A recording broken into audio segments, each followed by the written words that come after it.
Assalamualaikum warahmatullahi wabarakatuh. Welcome to Bahas Brand. Dan brand yang akan kita bahas udah ada nih logonya di layar. Pasti kalian tahu dong ini logo apa? Yap, bener banget. Ini adalah logo dari Netflix. Tapi teman-teman, Bahas Brand kali ini fokus pada strategi brand communication sesuai dengan mata kuliah yang aku pelajarin ya. Sebelum itu, kenalin, nama aku Andini Desti Nurrahmadina, bisa dipanggil Andin. Aku adalah mahasiswa Universitas Muhammadiyah Jakarta, jurusan Ilmu Komunikasi. Nah, sekarang kita akan mulai bahas Netflix. Seperti yang kita tahu, Netflix adalah layanan streaming yang menawarkan berbagai acara TV pemenang penghargaan, film, anime, dokumenter, dan banyak lagi di ribuan perangkat yang terhubung ke internet. Netflix bisa ditonton melalui berbagai device seperti komputer, smart TV, smartphone, dan lain-lain. Pasti dari kalian ada nih yang juga berlangganan dari Netflix kan? Nah, sebelum aku bahas gimana strategi brand communication dari Netflix sebagai salah satu layanan streaming terbesar, sekarang aku akan ajak kalian untuk throwback sebentar untuk tahu kisah Netflix pada awalnya sampai sekarang tuh kayak gimana sih. Untuk sumber-sumbernya aku udah taruh di layar ya. Netflix didirikan pada tanggal 29 Agustus 1997 di Scotts Valley, California. Model bisnis awal Netflix adalah penjualan DVD dan rental melalui pengiriman. 1 tahun setelah berdiri, Netflix fokus pada penyewaan DVD daripada penjualan DVD, sehingga bisnis usaha penjualan DVD ditinggalkan. Penyewaan DVD tersebut berbasis situs web yang barangnya nanti akan dikirim melalui kantor pos.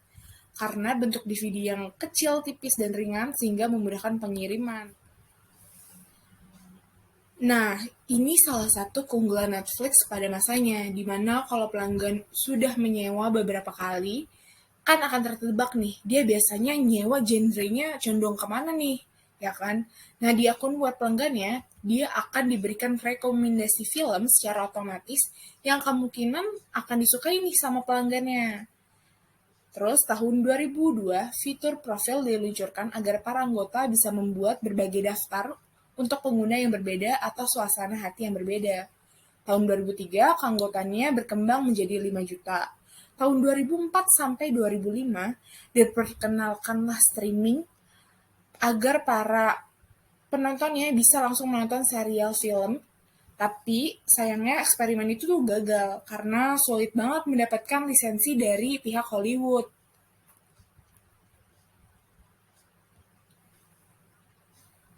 Tahun 2006, Netflix bermitra dengan perusahaan elektronik. Konsumen melakukan streaming di Xbox, pemutaran Blu-ray, decoder TV, dan tahun 2007 layanan internet kecepatan tinggi mulai muncul, mulai tersedia nih. Tahun-tahun 2007 tuh mulai tuh internet tuh cepet gitu kan. Sehingga muncullah layanan streaming Watch Now kayak sekarang ini. Tapi pada waktu itu karena masih awal, pelanggan tuh punya kekecewaan karena di layanan streaming Watch Now cuman ada 500 film yang tersedia. Beda banget sama penyewaan DVD mereka yang ada 85.000. Jadi perbandingannya super jauh ya. Tahun 2008, Netflix berhasil menjalin kerjasama dengan perusahaan besar seperti Disney, Sony, Paramount, PlayStation, Xbox, Nintendo, dan lain-lain. Sehingga pada tahun 2010, jumlah video yang ada pada layanan streaming Watch Now melebihi jumlah DVD yang dimiliki Netflix. Dari situlah Netflix memutuskan untuk fokus pada layanan streaming. Nah, tahun 2010 kan layanan streaming jumlahnya melebihi jumlah DVD yang dimiliki sama Netflix kan. Dari situ Netflix memutuskan untuk fokus pada layanan streaming dengan perlahan tapi pasti. Tapi hal itu juga menyebabkan konflik nih sama pelanggannya. Dia sampai kehilangan 800.000 subscriber dan sahamnya juga drop 75%. Di tahun 2010 juga, keanggotaan mencapai jumlah 25 juta dan berkembang ke Inggris, Irlandia, dan negara-negara Nordik. Netflix juga punya show pertamanya, yaitu Stand Up Special dengan acara Billboard You People Are All The Same. Tahun 2011, ini pertama kalinya muncul Netflix original. Strategi ini diluncurkan Netflix untuk mengakali biaya lisensi yang terus meningkat dan juga berinovasi agar lebih unggul dari kompetitornya. Pada saat itu, salah satu kompetitornya adalah Amazon Video. Film original Netflix yang pertama adalah House of Cards. Berhasil meraih 3 penghargaan Primetime Emmy Award untuk pertama kalinya bagi layanan streaming.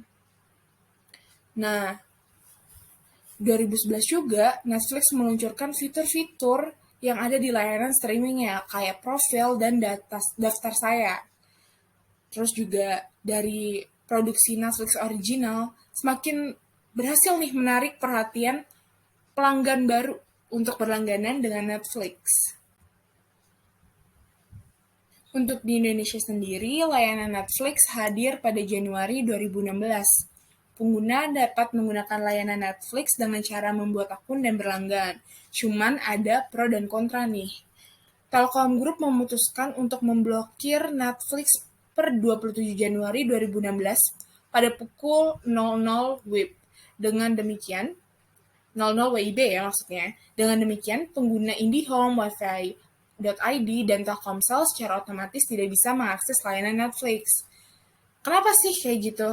Karena menurut mereka pada saat itu Netflix itu belum memiliki izin dan isi konten Netflix itu belum sesuai dengan undang-undang yang ditetapkan di Indonesia. Tapi beda nih, ada juga nih pihak yang pro kayak Smartfren dan Excel Axiata justru nggak sependapat gitu. Dan pengguna operator Smartfren dan Excel itu masih bisa mengakses layanan Netflix. Nah, setelah 4 tahun berlalu, pada 7 Juli 2020, pihak Telkom membuka kembali layanan Netflix di Indonesia dengan aturan yang ditetapkan antara lain sepakat untuk tidak menayangkan konten-konten terlarang yang mengandung pornografi anak, terorisme, dan melanggar hak atas kekayaan intelektual atau HAKI, serta konten yang mendiskreditkan kelompok masyarakat tertentu dan patuh terhadap Self-Regulatory Code for Subscription Video on Demand Industry in ASEAN.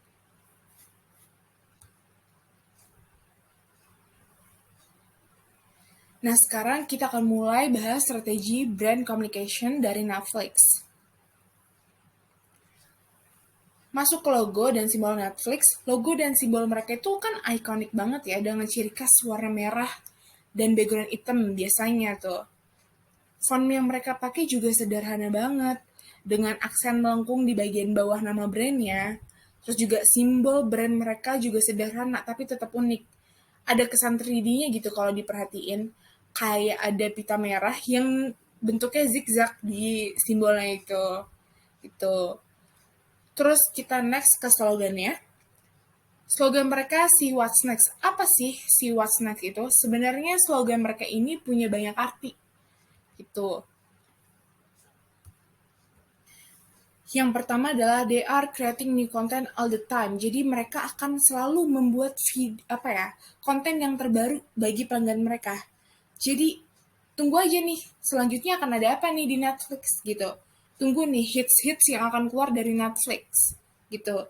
Yang kedua adalah they are reinventing TV. Dia akan menjadi next platform yang menggantikan TV. Terus intinya mereka ingin memunculkan show pengalaman bagi kalian yang menonton Netflix, yang berlangganan Netflix. Dia akan mengasih konten yang baru, yang segar dan fresh gitu.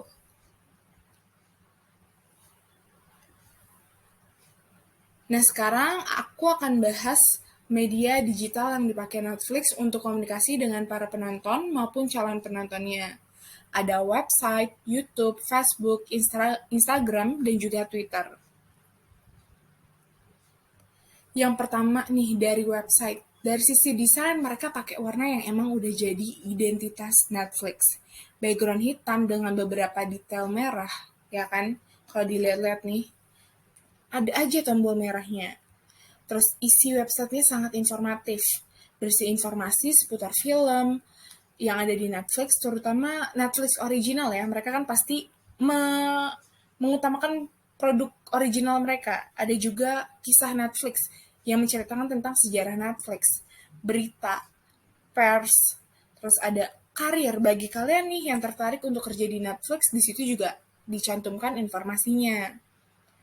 Selain itu ada juga informasi nih tentang film yang akan rilis dan baru rilis. Jadi kalian bisa catat nih tanggal, atau kalian udah bisa baca nih sinopsisnya, dan kalian ya itu akan catat tanggalnya dan kalian tunggu-tunggu gitu.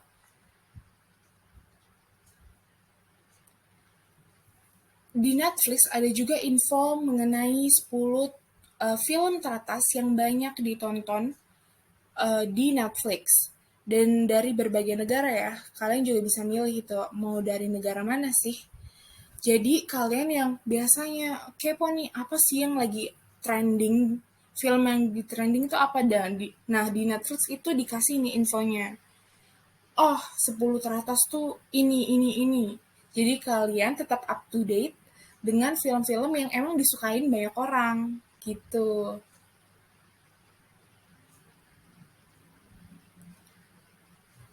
Selanjutnya yaitu YouTube. Isi YouTube Netflix sangat bervariasi banget nih.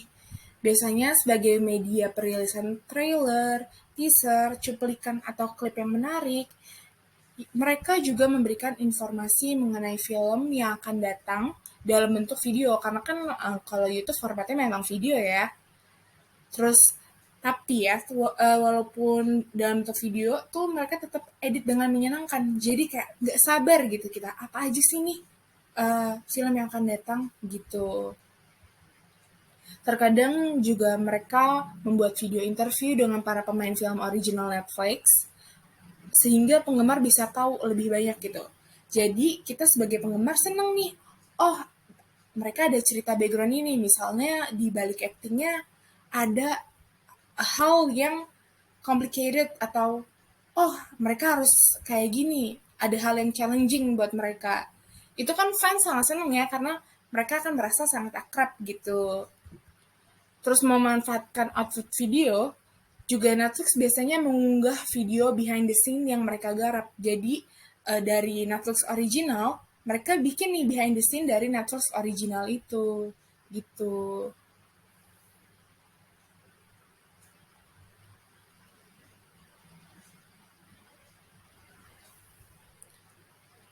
Selanjutnya untuk sosial media Facebook, Instagram, Twitter, mereka tuh biasanya mengunggah video pendek, bisa berupa trailer atau teaser, atau biasanya poster di post di sosial media, ketiga sosial media tersebut.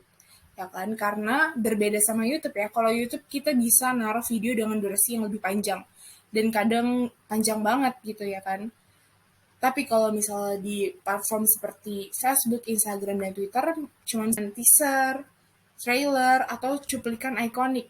Dan biasanya mereka kalau ngasih film baru, berupa misalnya film yang akan datang, bentuknya bukan video ya, seperti di YouTube, tapi lebih ke poster. Terus, kalau di Netflix itu sangat ikonik dengan caption lucu mereka, gitu. Mereka juga ngasih potongan behind the scenes singkat yang menarik perhatian, atau klip-klip lucu yang relatable nih sama kita. Terus di tiga platform itu, mereka juga ngasih foto-foto para aktor yang bermain di film yang mereka tayangkan di Netflix gitu. Sama seperti Facebook, mereka juga mengepost video teaser atau trailer, poster, klip menarik seperti video recording dan interview singkat.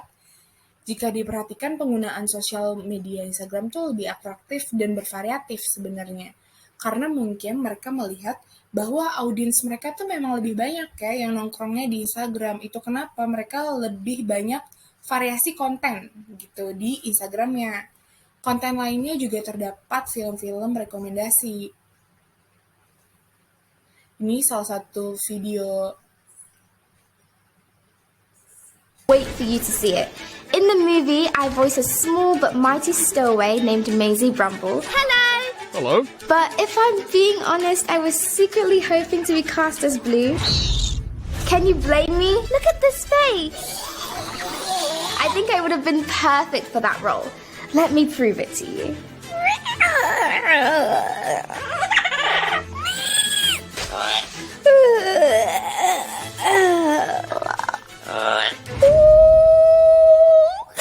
Okay, maybe our casting director made the right decision after all. Join me on a monstrous adventure in the Sea Beast on Netflix. Woohoo! Nah, itu tadi salah satu video recording yang bikin penonton yang lihat ini tuh tertarik untuk nonton film yang akan datang ini nih, gitu. Jadi, oh ternyata pengisi suara monster kecil ini adalah orang ini nih, gitu. Jadi penonton juga merasa lebih dekat kan kalau seperti itu. Konten lainnya itu mereka juga ngasih video rekomendasi beserta sinopsis sehingga penonton diharapkan tertarik ya. Jadi misalnya rekomendasi drama Korea. Jadi orang-orang yang suka drama Korea pasti nih ngeliat tuh konten itu. Kayak gitu.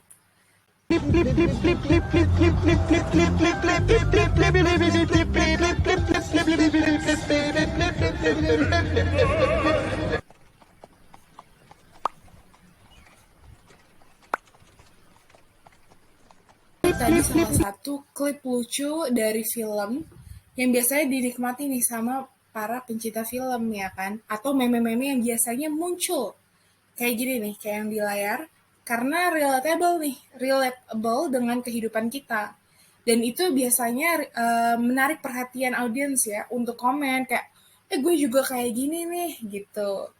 Nah, selain itu, tentu juga mereka juga memposting film yang akan datang ya kan, yang akan dinanti oleh penonton. Konten-konten mereka juga berdasarkan riset ya. Misalnya penonton banyak banget ngomongin film ini, lebih spesifik lagi film ini dan scene ini adalah favorit dari penggemar gitu. Dan hal itu yang bikin penonton merasa, wah kita sehati deh, Mimin gitu. Dan memungkinkan penggemar untuk melakukan interaksi gitu. Itu kenapa konten-konten mereka pasti kayak banyak engagement-nya. Kalau kita perhatiin, di setiap postingan sosial media mereka juga punya brand persona yang khas, khususnya untuk sosial media Indonesia mereka ya. Mereka menggunakan bahasa yang sering banget dipakai sama masyarakat, khususnya anak muda ya. Mereka istilahnya, mereka tuh pakai slang language atau bahasa gaul. Jadi pembawa mereka tuh asik seakan-akan kayak temen. Karena kan emang Netflix kan layanan hiburan, pelepas penat, teman santai. Jadi persona ini pas banget sama brand Netflix. Nah, untuk sosial media Twitter ini sendiri, ada sistem retweet atau menyebarkan tweet seseorang ke pengikutnya dan bisa dilihat di beranda pengikut mereka. Jadi, akun Netflix bisa meretweet tweet atau cuitan penggemar yang membahas Netflix atau engage dengan Netflix. Ini juga bisa buat orang lain penasaran, apa nih orang bahas apa? Karena biasanya orang biasa aja yang gak verified akunnya, itu lebih menarik pembahasannya gitu.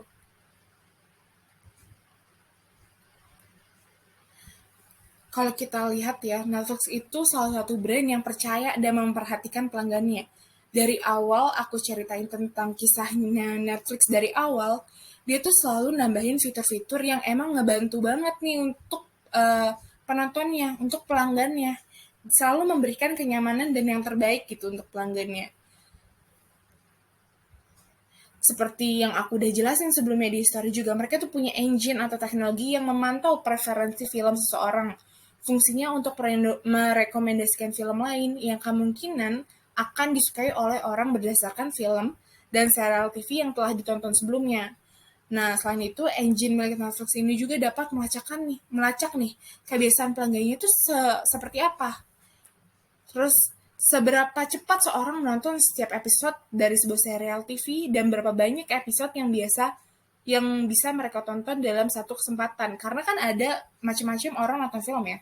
Ada yang setiap episode dia akan nonton terus nih. Jadi episode rilis mereka akan langsung nonton. Tapi ada juga yang mereka nunggu sampai tamat dulu baru mereka maraton.